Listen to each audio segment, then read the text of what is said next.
ओम नमः शिवाय। श्री शिव महापुराण विद्येश्वर संहिता अध्याय 12। पृथ्वी आदि से निर्मित देव प्रतिमाओं के पूजन की विधि, उनके लिए नैवेद्य का विचार, पूजन के विभिन्न उपचारों का फल, विशेष मास, वार, तिथि एवं नक्षत्रों के योग में पूजन का विशेष फल तथा लिंग के वैज्ञानिक स्वरूप का विवेचन। ऋषियों ने कहा, साधु शिरोमणे, अब आप पार्थिव प्रतिमा की पूजन का विधान बताइए जिससे समस्त अभीष्ट वस्तुओं की प्राप्ति होती है। सूत जी बोले, महर्षियों, तुम लोगों ने बहुत उत्तम बात पूछी है। पार्थिव प्रतिमा का पूजन सदा संपूर्ण मनोरथों को देने वाला है तथा दुख का तत्काल निवारण करने वाला है। मैं उसका वर्णन करता हूँ, तुम लोग उसको ध्यान देकर सुनो। पृथ्वी आदि की बनी हुई देव प्रतिमाओं की पूजा इस भूतल पर अभीष्टदायक मानी गई है। निश्चय ही इसमें पुरुषों का और स्त्रियों का भी अधिकार है। नदी, पोखरे अथवा कुएं में प्रवेश करके पानी के भीतर से मिट्टी ले आए, फिर गंध चूड़ के द्वारा उसका संशोधन करें और शुद्ध मंडप में रखकर उसे महीन पीसे और साने। इसके बाद हाथ से प्रतिमा बनाएं और दूध से उसका सुंदर संस्कार करें। उस प्रतिमा में अंग प्रत्यंग अच्छी तरह प्रकट हुए हों तथा वह सब प्रकार के अस्त्र शस्त्रों से संपन्न बनाई गई हो। तदनंतर उसे पदासन पर स्थापित करके आदर पूर्वक उसका पूजन करें। गणेश, सूर्य, विष्णु, दुर्गा और शिव की प्रतिमा का, शिव का एवं शिवलिंग का, द्विज को सदा पूजन करना चाहिए। षोडशोपचार पूजन जनित फल की सिद्धि के लिए 16 उपचारों द्वारा पूजन करना चाहिए। पुष्प से प्रोक्षण और मंत्र पाठ पूर्वक अभिषेक करें। अघनी के चावल से नैवेद्य तैयार करें। सदा नैवेद्य एक कुड़व लगभग पाव भर होना चाहिए। घर में पार्थिव पूजन के लिए एक कुड़व और बाहर किसी मनुष्य द्वारा स्थापित शिवलिंग के पूजन के लिए एक प्रस्थ सेर भर नैवेद्य तैयार करना आवश्यक है, ऐसा जानना चाहिए। देवताओं द्वारा स्थापित शिवलिंग के लिए 3 सेर नैवेद्य अर्पित करना उचित है और स्वयं प्रकट हुए स्वयंभू लिंग के लिए 5 सेर। ऐसा करने पर पूर्ण फल की प्राप्ति समझनी चाहिए। इस प्रकार सहस्त्र बार पूजा करने से द्विज सत्यलोक को प्राप्त कर लेता है। 12 अंगुल चौड़ा, इससे दूना और 1 अंगुल अधिक अर्थात 25 अंगुल लंबा तथा 15 अंगुल चौड़ा जो लोहे या लकड़ी का बना हुआ पात्र होता है, उसे विद्वान पुरुष शिव कहते हैं। उसका 8वां भाग प्रस्थ कहलाता है, जो 4 कुड़व के बराबर माना गया है। मनुष्य द्वारा स्थापित शिवलिंग के लिए 10 प्रस्थ, ऋषियों द्वारा स्थापित शिवलिंग के लिए 100 प्रस्थ और स्वयंभू शिवलिंग के लिए 1 सहस्त्र प्रस्थ नैवेद्य निवेदन किया जाए तथा जल, तैल आदि एवं गंध द्रव्यों की भी यथा योग्य मात्रा रखी जाए, तो यह उन शिवलिंगों की महापूजा बताई जाती है। देवता का अभिषेक करने से आत्मशुद्धि होती है। गंध से पुण्य की प्राप्ति होती है। नैवेद्य लगाने से आयु बढ़ती और तृप्ति होती है। धूप निवेदन करने से धन की प्राप्ति होती है। दीप दिखाने से ज्ञान का उदय होता है और तांबूल समर्पण करने से भोग की उपलब्धि होती है। इसलिए स्नान आदि 6 उपचारों को यत्नपूर्वक अर्पित करें। नमस्कार और जप, ये दोनों संपूर्ण अभीष्ट फल को देने वाले हैं। इसलिए भोग और मोक्ष की इच्छा रखने वाले लोगों को पूजा के अंत में सदा ही जप और नमस्कार करने चाहिए। मनुष्य को चाहिए कि वह सदा पहले मन से पूजा करके फिर उन उपचारों से करे। देवताओं की पूजा से उन देवताओं के लोकों की प्राप्ति होती है तथा उनके आवंतर लोक में भी यथेष्ट भोग की वस्तुएं उपलब्ध होती हैं। अब मैं देव पूजा से प्राप्त होने वाले विशेष फलों का वर्णन करता हूँ। द्विजों, तुम लोग श्रद्धा पूर्वक सुनो। विघ्नराज गणेश जी की पूजा से भूलोक में उत्तम अभीष्ट वस्तु की प्राप्ति होती है। शुक्रवार को श्रावण और भाद्रपद मासों के शुक्ल पक्ष की चतुर्थी को और पौष मास में शतभिषा नक्षत्र के आने पर विधि पूर्वक गणेश जी की पूजा करनी चाहिए। 100 या सहस्त्र दिनों में 100 या सहस्त्र बार पूजा करें। देवता और अग्नि में श्रद्धा रखते हुए किया जाने वाला उनका नित्य पूजन मनुष्यों को पुत्र एवं अभीष्ट वस्तु प्रदान करता है। वह समस्त पापों का शमन तथा भिन्न भिन्न दुष्कर्मों का विनाश करने वाला है। विभिन्न वारों में की हुई शिव आदि की पूजा को आत्मशुद्धि प्रदान करने वाली समझना चाहिए। वार या दिन, तिथि, नक्षत्र और योगों का आधार है। समस्त कामनाओं को देने वाला है। उसमें वृद्धि और क्षय नहीं होता, इसलिए उसे पूर्ण ब्रह्म स्वरूप मानना चाहिए। सूर्योदय काल से लेकर सूर्योदय काल आने तक एक वार की स्थिति मानी गई है, जो ब्राह्मण आदि सभी वर्णों के कर्मों का आधार है। विहित तिथि के पूर्व भाग में की हुई देव पूजा मनुष्यों को पूर्ण भोग प्रदान करने वाली होती है। यदि मध्याह्न काल के बाद तिथि का आरंभ होता है तो रात्रि युक्त तिथि का पूर्व भाग पितरों के श्राद्ध आदि कर्म के लिए उत्तम बताया जाता है। ऐसी तिथि का परभाग ही दिन से युक्त होता है, अतः वही देव कर्म के लिए प्रशस्त माना गया है। यदि मध्याह्न काल तक तिथि रहे तो उदय व्यापिनी तिथि को ही देव कार्य में ग्रहण करना चाहिए। इसी तरह शुभ तिथि एवं नक्षत्र आदि ही देव कार्य में ग्राह्य होते हैं। वार आदि का भली भांति विचार करके पूजा और जप आदि करने चाहिए। वेदों में पूजा शब्द के अर्थ की इस प्रकार योजना की गई है। पूजायते अनेन इति पूजा, यह पूजा शब्द की व्युत्पत्ति है। पूवः का अर्थ है भोग और फल की सिद्धि। वह जिस कर्म से संपन्न होती है उसका नाम पूजा है। मनोवांछित वस्तु तथा ज्ञान, ये ही अभीष्ट वस्तुएं हैं। सकाम भाव वाले को अभीष्ट भोग अपेक्षित होता है और निष्काम भाव वाले को अर्थ पारमार्थिक ज्ञान।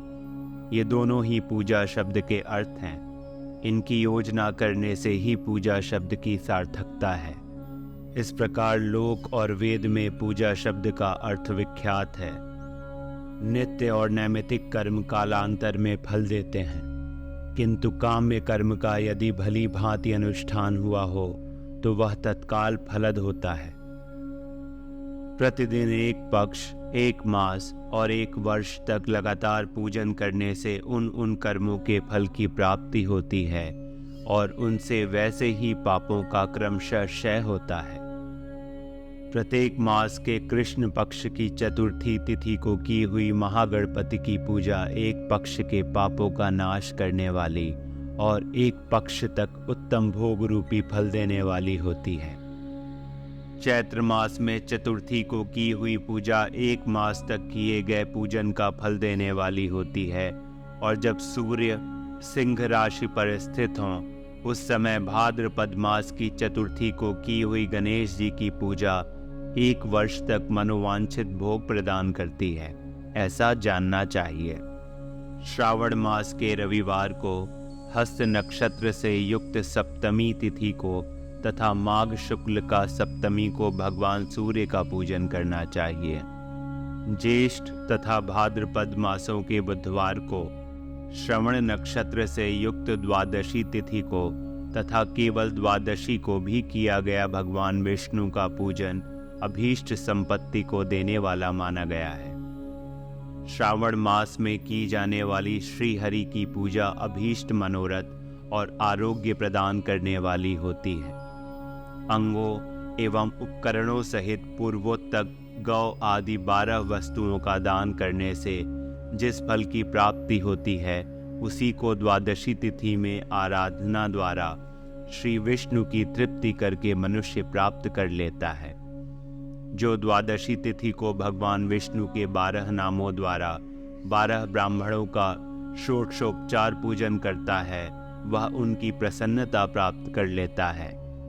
इसी प्रकार संपूर्ण देवताओं के विभिन्न 12 नामों द्वारा किया हुआ 12 ब्राह्मणों का पूजन उन देवताओं को प्रसन्न करने वाला होता है।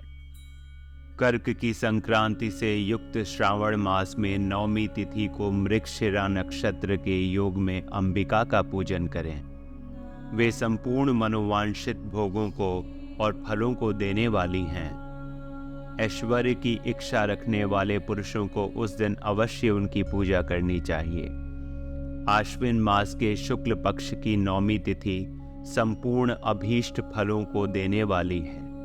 उसी मास के कृष्ण पक्ष की चतुर्दशी को यदि रविवार पड़ा हो तो उस दिन का महत्व विशेष बढ़ जाता है। उसके साथ ही यदि आद्रा और महाद्रा का योग हो तो उक्त अवसरों पर की हुई शिव पूजा का विशेष महत्व माना गया है। माघ कृष्णा चतुर्दशी को की हुई शिव जी की पूजा संपूर्ण अभीष्ट फलों को देने वाली है। वह मनुष्यों की आयु बढ़ाती, मृत्यु कष्ट को दूर हटाती और समस्त सिद्धियों की प्राप्ति कराती है। ज्येष्ठ मास में चतुर्दशी को यदि महाद्रा का योग हो अथवा मार्गशीर्ष मास में किसी भी तिथि को यदि आद्रा नक्षत्र हो तो उस अवसर पर विभिन्न वस्तुओं की बनी हुई मूर्ति के रूप में शिव की जो 16 उपचारों से पूजा करता है उस पुण्यात्मा के चरणों का दर्शन करना चाहिए। भगवान शिव की पूजा मनुष्यों को भोग मोक्ष देने वाली है, ऐसा जानना चाहिए। कार्तिक मास में प्रत्येक वार और तिथि आदि में महादेव जी की पूजा का विशेष महत्व है। कार्तिक मास आने पर विद्वान पुरुष दान, तप, होम, जप और नियम आदि के द्वारा समस्त देवताओं का षोडशोपचारों से पूजन करे। उस पूजन में देव प्रतिमा, ब्राह्मण तथा मंत्रों का उपयोग आवश्यक है। ब्राह्मणों को भोजन कराने से भी वह पूजन कर्म संपन्न होता है। पूजक को चाहिए कि वह कामनाओं को त्याग कर पीड़ा रहित हो देवराधन में तत्पर रहे। कार्तिक मास में देवताओं का यजन पूजन समस्त भोगों को देने वाला, व्याधियों को हर लेने वाला तथा भूतों और ग्रहों का विनाश करने वाला है। कार्तिक मास के रविवारों को भगवान सूर्य की पूजा करने और तेल तथा सूती वस्त्र देने से मनुष्यों के कोढ़ आदि रोगों का नाश होता है। हर्रे, काली मिर्च, वस्त्र और खीरा आदि का दान और ब्राह्मणों की प्रतिष्ठा करने से क्षय के रोग का नाश होता है। दीप और सरसों के दान से मिर्गी का रोग मिट जाता है।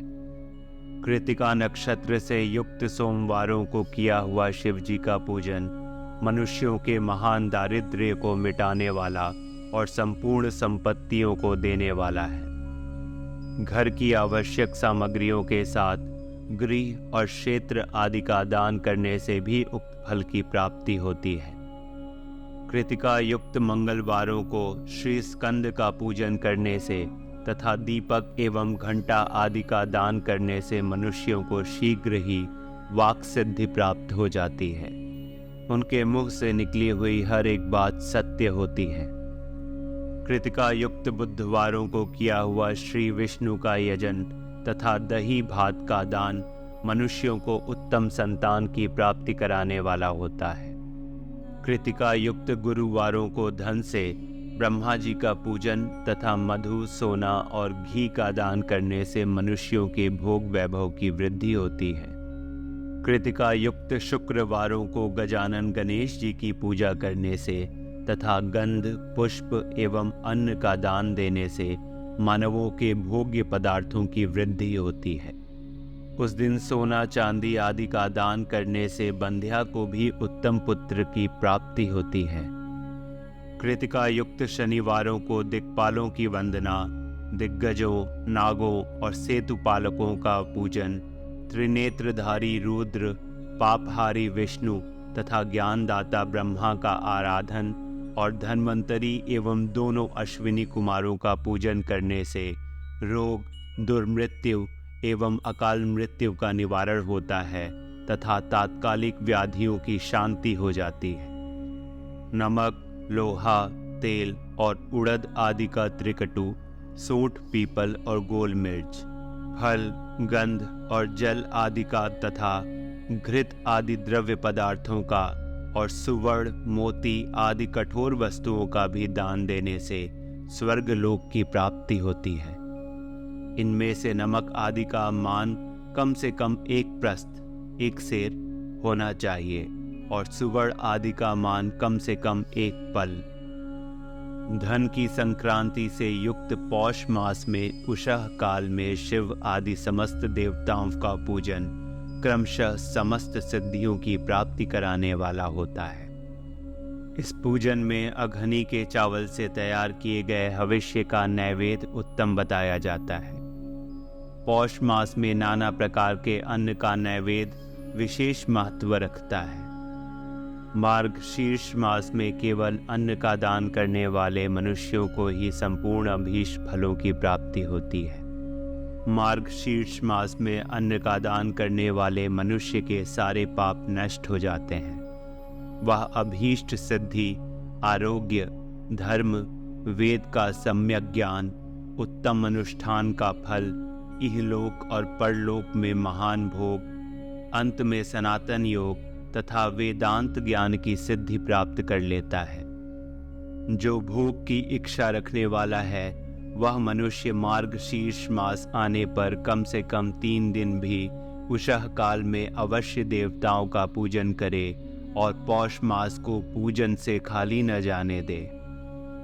उषः काल से लेकर संगव काल तक की पौष मास में पूजन का विशेष महत्व बताया गया है। पौष मास में पूरे महीने भर जितेंद्रिय और निराहार रहकर द्विज प्रातः काल से मध्याह्न काल तक वेद माता गायत्री का जप करे। तत्पश्चात रात को सोने के समय तक पंचाक्षर आदि मंत्रों का जप करे। ऐसा करने वाला ब्राह्मण ज्ञान पाकर शरीर छूटने के बाद मोक्ष प्राप्त कर लेता है। द्विजेतर नर नारियों को त्रिकाल स्नान और पंचाक्षर मंत्र के ही निरंतर जप से विशुद्ध ज्ञान प्राप्त हो जाता है। इष्ट मंत्रों का सदा जप करने से बड़े पापों का भी नाश हो जाता है। सारा चराचर जगत बिंदु नाद स्वरूप है। बिंदु शक्ति है और नाद शिव। इस तरह यह जगत शिव शक्ति स्वरूप ही है। नाद बिंदु का और बिंदु इस जगत का आधार है। ये बिंदु और नाद, शक्ति और शिव संपूर्ण जगत के आधार रूप से स्थित हैं। बिंदु और नाद से युक्त सब कुछ शिव स्वरूप हैं, क्योंकि वही सबका आधार है। आधार में ही आद्य का समावेश अथवा लय होता है। यही सकलीकरण है। इस सकलीकरण की स्थिति से ही सृष्टि काल में जगत का प्रादुर्भाव होता है, इसमें संशय नहीं है। शिवलिंग बिंदु नाद स्वरूप है, अतः उसे जगत का कारण बताया जाता है। बिंदु देव है और नाद शिव। इन दोनों का संयुक्त रूप ही शिवलिंग कहलाता है। अतः जन्म के संकट से छुटकारा पाने के लिए शिवलिंग की पूजा करनी चाहिए। बिंदु रूपा देवी उमा माता हैं और नाद स्वरूप भगवान शिव पिता। इन माता पिता के पूजित होने से परमानंद की प्राप्ति होती है। अतः परमानंद का लाभ लेने के लिए शिवलिंग का विशेष रूप से पूजन करें। देवी उमा जगत की माता हैं और भगवान शिव जगत के पिता। जो इनकी सेवा करता है उस पुत्र पर इन दोनों माता पिता की कृपा नित्य अधिकाधिक बढ़ती रहती है। वे पूजक पर कृपा करके उसे अपना आंतरिक ऐश्वर्य प्रदान करते हैं। अतः मुनीश्वरों, आंतरिक आनंद की प्राप्ति के लिए शिवलिंग को माता पिता का स्वरूप मानकर उसकी पूजा करनी चाहिए। भर्ग शिव पुरुष रूप है और भर्गा शिवा अथवा शक्ति प्रकृति कहलाती है। अव्यक्त आंतरिक अधिष्ठान रूप गर्भ को पुरुष कहते हैं और सुव्यक्त आंतरिक अधिष्ठान भूत गर्भ को प्रकृति। पुरुष आदि गर्भ है, वह प्रकृति रूप गर्भ से युक्त होने के कारण गर्भवान है, क्योंकि वही प्रकृति का जनक है। प्रकृति में जो पुरुष का संयोग होता है यही पुरुष से उसका प्रथम जन्म कहलाता है। अव्यक्त प्रकृति से महत्व आदि के क्रम से जो जगत का व्यक्त होना है यही उस प्रकृति का द्वितीय जन्म कहलाता है। जीव पुरुष से ही बारंबार जन्म और मृत्यु को प्राप्त होता है। माया द्वारा अन्य रूप से प्रकट किया जाना ही उसका जन्म कहलाता है। जीव का शरीर जन्म काल से ही जीर्ण होने लगता है, इसलिए उसे जीव संज्ञा दी गई है। जो जन्म लेता और विविध पाशों द्वारा तनाव में पड़ता है उसका नाम जीव है। जन्म और बंधन जीव शब्द का अर्थ ही है। अतः जन्म मृत्यु रूपी बंधन की निवृत्ति के लिए जन्म के अधिष्ठान भूत मातृ पितृ स्वरूप शिवलिंग का पूजन करना चाहिए। गाय का दूध, गाय का दही और गाय का घी, इन तीनों को पूजन के लिए शहद और शक्कर के साथ पृथक पृथक भी रखें और इन सबको मिलाकर सम्मिलित रूप से पंचामृत भी तैयार कर लें। इनके द्वारा शिवलिंग का अभिषेक एवं स्नान कराएं। फिर गाय के दूध और अन्न के मेल से नैवेद्य तैयार करके प्रणव मंत्र के उच्चारण पूर्वक उसे भगवान शिव को अर्पित करें। संपूर्ण प्रणव को ध्वनि लिंग कहते हैं। स्वयंभू लिंग नाद स्वरूप होने के कारण नाद लिंग कहा गया है। यंत्र या अर्घा बिंदु स्वरूप होने के कारण बिंदु लिंग के रूप में विख्यात है। उसमें अचल रूप से प्रतिष्ठित जो शिवलिंग है वह मकार स्वरूप है, इसलिए मकार लिंग कहलाता है। सवारी निकालने आदि के लिए जो चरलिंग होता है वह उकार स्वरूप होने से उकार लिंग कहा गया है, तथा पूजा की दीक्षा देने वाले जो गुरु या आचार्य हैं उनका विग्रह आकार का प्रतीक होने से आकार लिंग माना गया है। इस प्रकार अकार, उकार, मकार, बिंदु, नाद और ध्वनि के रूप में लिंग के 6 भेद हैं। इन 6 लिंगों की नित्य पूजा करने से साधक जीवन मुक्त हो जाता है, इसमें संशय नहीं है। प्रिय शिव भक्तों, अगला अध्याय हमारे अगले एपिसोड में सुने। इस एपिसोड को अपने मित्रों और परिवार के संग शेयर करें और उन्हें भी शिव महापुराण सुनाने के कारक बने। ओम नमः शिवाय।